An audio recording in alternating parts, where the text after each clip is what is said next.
Ukraine's economy is reeling from a series of blows. International creditors are hoping to stabilize the country, but violence in eastern Ukraine is putting that progress in jeopardy. Rochelle Kufo has this. With some of the heaviest shelling in months reported this week in eastern Ukraine, the buildings have come to symbolize the country's economy crumbling. International creditors are joining forces to create a $40 billion emergency aid and debt restructuring package. But ongoing violence and questionable growth threaten to derail the program. Ukraine's prime minister says the country has lost a fifth of its economy, with GDP falling 23% since 2012. That's a level not seen since the 2009 financial crisis. The International Monetary Fund expects the downward spiral to continue, projecting a 9% drop this year. The plummeting value of Ukraine's currency, the hryvnia, is adding to financial woes.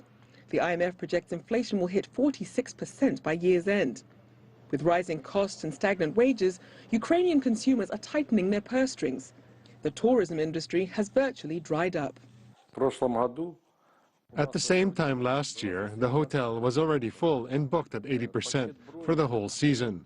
That is for June, July, and August. This year, there was not a single reservation, and there are no tourists on the beach. Ongoing conflict and economic uncertainty are taking a toll on investment. With the annexation of Crimea by Russia in 2014, Kiev lost access to the resource-rich Black Sea, a key source of oil and gas.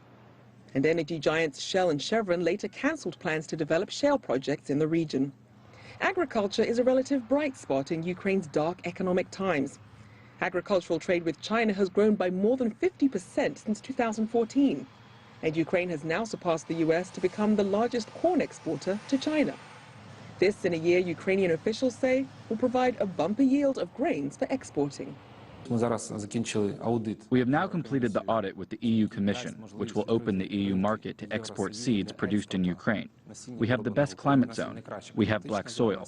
We have one of the best opportunities for the cultivation of GMO-free seeds. Sowing the seeds of economic stability will prove more challenging.